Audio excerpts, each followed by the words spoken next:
बिहार की राजनीति इन दिनों नए सियासी मोड़ पर आ खड़ी दिखाई दे रही है। बीते करीब 2 दशकों से राज्य की सत्ता संभाल रहे मुख्यमंत्री नीतीश कुमार अब राज्यसभा जाने की तैयारी में हैं। हाल ही में उन्होंने राज्यसभा चुनाव के लिए नामांकन दाखिल किया। ऐसे में अगर वो चुनाव जीतते हैं तो उन्हें मुख्यमंत्री पद छोड़ना पड़ सकता है।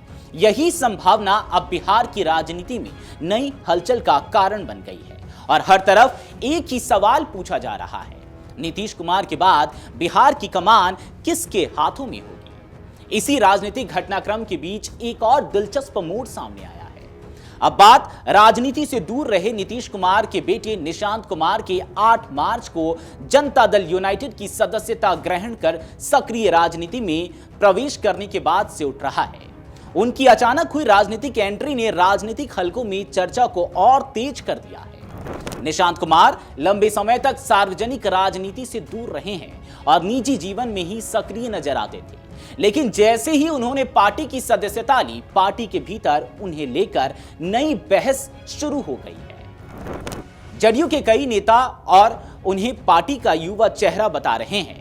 कुछ विधायक और कार्यकर्ता खुलकर यह मांग भी कर रहे हैं कि अगर नीतीश कुमार मुख्यमंत्री पद छोड़ते हैं तो उनकी जगह निशांत कुमार को जिम्मेदारी दी जानी चाहिए। समर्थकों का तर्क है कि अगर पार्टी को नई पीढ़ी के नेतृत्व की जरूरत है तो निशांत कुमार उस भूमिका में फिट बैठते हैं। कई कार्यकर्ताओं का कहना है कि पिता की विरासत को बेटा आगे बढ़ा सकता है और इससे पार्टी को नई ऊर्जा मिल सकती है।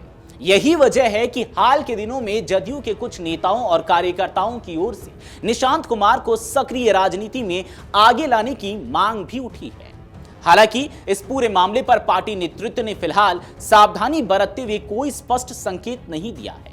लेकिन इसी बीच खबरें आ रही हैं कि बिहार सरकार में मंत्री श्रवण कुमार ने इस मुद्दे पर प्रतिक्रिया देते हुए कहा है कि मुख्यमंत्री पद को लेकर अभी कोई अंतिम फैसला नहीं हुआ है।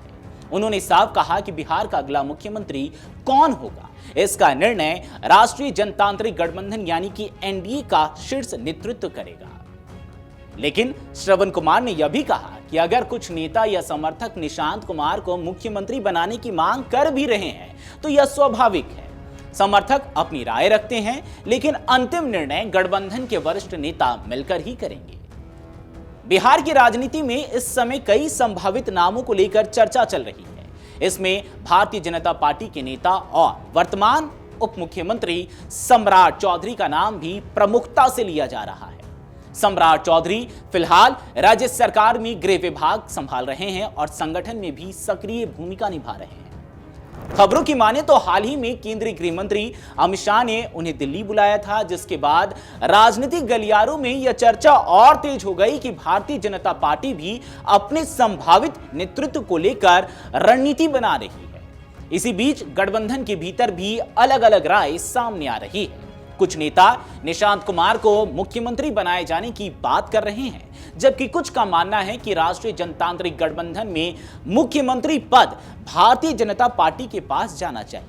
हालांकि अभी तक किसी भी पक्ष की ओर से आधिकारिक तौर पर कोई दावा नहीं किया गया है। राजनीतिक विश्लेषकों का मानना है कि बिहार की सत्ता का संतुलन और गठबंधन की राजनीति इस फैसले में अहम भूमिका निभाएगी।